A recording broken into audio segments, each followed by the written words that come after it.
हस्तिनापुर में दो दीप जले, दो चांद निकले। सत्यवती ने दो पुत्रों को जन्म दिया, चित्रांगद और विचित्रवीर।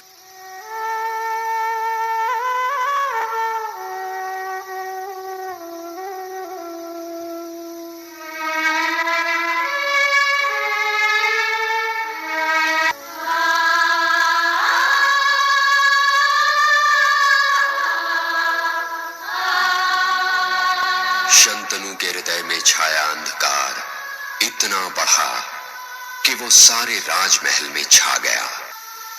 केवल उनकी बोलती आंखों ने सत्यवती को अंतिम प्रणाम किया और उससे पैदा हुए चित्रांगद और विचित्रवीर को भीष्म को सौंपकर परलोक सिधार गए।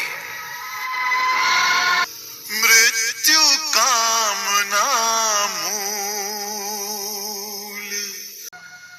चित्रांगद और विचित्रवीर को भीष्म के हवाले कर भीष्म ने चित्रांगद को राज सिंहासन पर बिठाया, परंतु वो बहुत दिन राज न कर पाया और अपने ही नाम के गंधर्व के हाथों मारा गया। तब भीष्म ने विचित्रवीर को राजगद्दी सौंपी।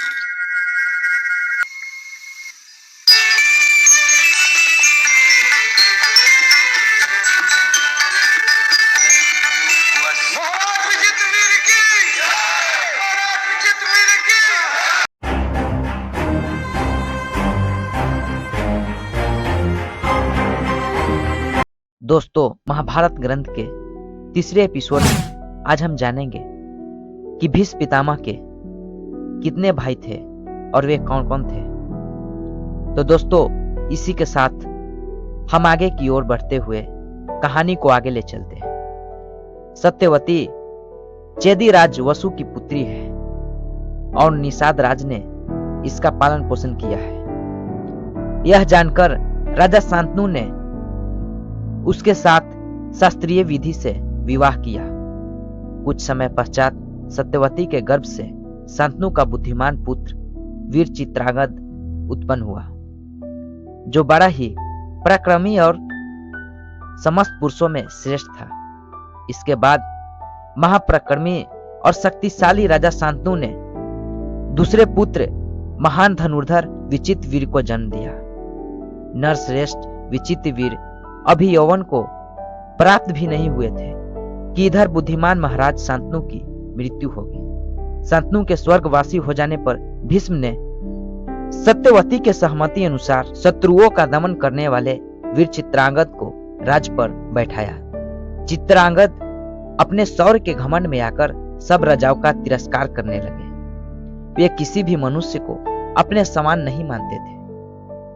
तब एक दिन उन्हीं के समान नाम वाला महाबली गंधर्व राज चित्रांगद उनके पास आया।